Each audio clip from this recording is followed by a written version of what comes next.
So, it's not very good, but hey.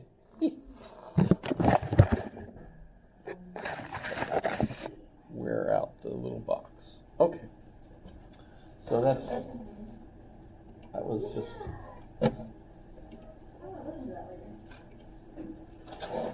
So, actually, I got a couple minutes left.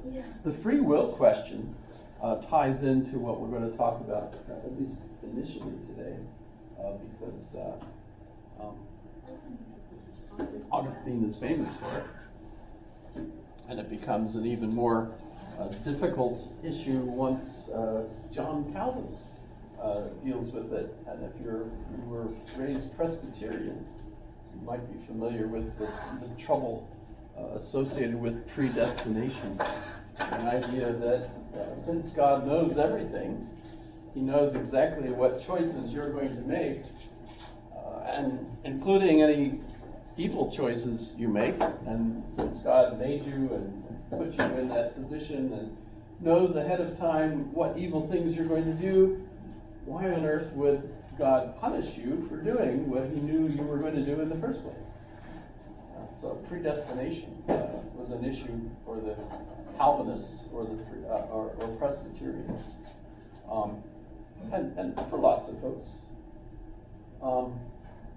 Augustine pushes the idea that God is love, and that the main transformational element of Jesus' preaching was to love others as yourself. And that was a radically different opportunity or way to think, apparently, at the time. As I tried to show that the Jewish religion, which Jesus would have been a member of, didn't really lead you in that direction. It seems to have been new with Jesus. By the way, there's a group called the Jesus Seminar that I don't know if they still meet, but they used to meet every 5 years and discuss their scholarship. There was, I think, something like 700 scholars that were all working on biblical New Testament scholarship. And every 5 years they would come together and compare their notes on their progress and so on. And they also published a few things. One of them was the red letter Bible, which was really just the New Testament, but it included Thomas, the book of Thomas. So there were actually 5 Gospels in that one. But the red letters refer to, these are the sayings that we're absolutely sure Jesus spoke, in red. And then they had, I think, 3 other colors, blue. Most of us think Jesus probably said this. And then like green, we're pretty sure he didn't say this, but who knows? And then gray was absolutely, there's no way he could have said this. It had to have been added to the scripture by someone after the fact, maybe even 8 years later or something. In any case, we're looking at Augustine. Augustine is considered the doctor of grace because he invents the concept of grace, apparently. He invents other things, but why? Why does it come up with him? Well, it's because he's merging the Christian beliefs that are coming from Jerusalem and that culture with Neoplatonist philosophy. So what happens is this dogmatic conception of what Christianity means is a combination. I think I already suggested that there is this merger of this Platonic philosophy and the scripture. And if you think, why are so many of the elements, both Greek as well as associated with the life of Jesus? That's where this merger comes from. And it's really quite similar to what we try to do today. If you're growing up and you're studying science and so on, and you study that all these things are scriptural, and you think, well, how can I interpret this today in light of what we now think in science? Well, Augustine was in exactly that same boat. For him, what was scientific was the view that Plato had given, right? So he's adapting what he thought was, good current science to the scripture to understand it, right? I remember Aristotle kind of trumps Plato, but because of the way the history worked out, Aristotle's interpretations, his philosophies, were really relevant only to very few elite groups. It's not spread among everyone, and it certainly doesn't reach Augustine, who is only familiar with some things that Aristotle had said, but not enough in order for him to lose the Platonic view that he has. But we're going to see that as we get to, 2 classes from now, maybe, is it 2? When we talk about Aquinas, because Aquinas has to deal with the reintroduction of Aristotle's works, and how, since Aristotle is called the philosopher by that time period, his work is definitely going to trump Plato, and as a result, all of the dogmatic elements that are Platonic have to be dealt with in some way because the science has changed, right? And so you have to reinterpret things, and Aquinas will do that, and that's kind of a precursor to the Reformation, because a lot of theologians rebelled against that merger. They loved the Platonic view, the Augustinian point of view, and by the way, it's still the case. A lot of Christians, still resort primarily to St. Augustine as their source. You go to seminary, an awful lot of the sermons you learn are from Augustine. He wrote sermons on everything, all kinds of stuff, right? And so you can go and learn that, and so you hear the elements of Augustinian thought still today in the pulpits, because it's good stuff. That's the thing. It's beautiful narration. It's excellent in giving us a sense of hope and love, and I even see it in political science, because of course he deals with that in his book, The City of God and the City of Man. The City of God would be a Christian society where people practice Christianity not only among themselves but also politically, right? And so, and the City of Man, on the other hand, is Rome.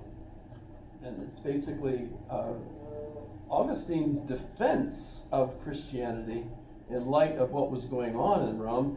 If you're familiar with things that I think are fairly well known, that a lot of Romans blamed the Christians for the burning of Rome, for example, and things of that sort. So there were, at this time period, there were a lot of Romans that blamed Christianity for the problems that the Roman Empire was beginning to have. And Augustine comes in to explain that actually all of those problems are embedded in the kind of pagan religion that the Romans practiced. And even the good things that happened in the Roman Empire were not really because of those gods, because those pagan gods are false idols, but instead because of the beneficence of God in general that enabled so many wonderful things to happen in the Roman Empire, right? So very interesting book, very defensive against those who are critical of Christianity. But he writes this as a bishop of Hippo, etc. So God is love, and that's a reinterpretation based on the work of Jesus, and we still see that today. That's the predominant view, that what Jesus was really teaching was that you should love others as yourself, not think of it as an eye for an eye, or the lex talionis, the law of tooth and fang, or whatever, however you. Lex talionis means law of the talon, right? And so how that gets translated into law of tooth and fang, or I don't know where that came from. But so there it is. Now the question a lot of people have about a all-powerful God who is also omnibeneficent, right? All good, right? How could God be all-powerful and all good and yet have created a world where I have to get up in the morning, where people die from earthquakes, and 43,000 so far in Turkey and Syria, or the war in Ukraine. I mean, it's wherever you look, there's horrible things happening, and you think, how could anyone think that there's an all-powerful God that's all good and made all this go to hell, basically, because that's impossible. No such thing. Augustine actually learns this pretty well from Plato, where the corruptibility that Plato thought we have is from the matter and not from the ideals, right? The ideals are all perfect. And where corruption enters into is because matter screws everything up. Well, for Augustine, God being all powerful and all creative and all good has created only good. So what accounts for our view of evil? Well, it begins with the fall. And of course we have literary expressions of this in Genesis, right? One of the stories of Adam and Eve, right? We have the fruit business, right? And by the way, it can't be an apple, everyone agrees, because apples didn't grow anywhere in the Middle East, or even if it's Kenya, wherever Eden was, right? We don't have apples there. That's a European fruit. So the thinking that it's an apple, it's kind of like Paul's horse. Paul didn't have a horse either. There's so many elements. Even the story of the Magi. The Magi are the magicians, basically the Zoroastrian priests from Persia, who had seen the star in the east. So they went to Bethlehem, which means they were really dumb, because they saw the star in the east, they went west. Because Persia is further east. You see, that's a problem, right? Well, it makes sense if you're living in Europe and you want to understand, they're in the east. So they saw the star in the east. Oh.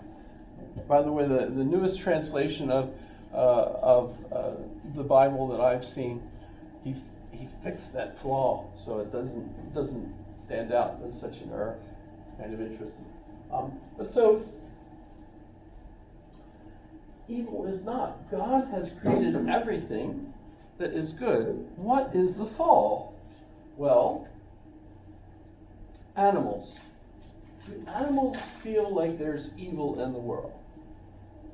And they definitely feel like there's things that they would like and things that they don't like, but we don't think of animals as having a conception of evil that seems unique to humans.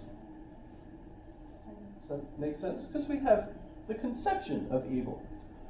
That's precisely what happens, is we end up having the ability to think of things as something we like and something we don't like. So there's no evil in the world, there's evil choices. Our free will enables us to choose poorly. And the first example of this for the scripture and for Augustine's interpretation of it is Lucifer, or Satan, the fall. Lucifer, he's actually the best angel at the time, initially. It's the spirit, right? And at some point, he commits the sin of pride, where instead of just focusing on the omnipotence and beauty of God, he looks at himself, which is why it's a sin of pride, because he looks at himself and realizes, holy crap, I'm nowhere near as good as God. And that enters in a feeling of upset or evil. It enters into his heart because he's not as good. And that's the original creation of evil. And then it spreads to humans. And the reason why we have, and this is also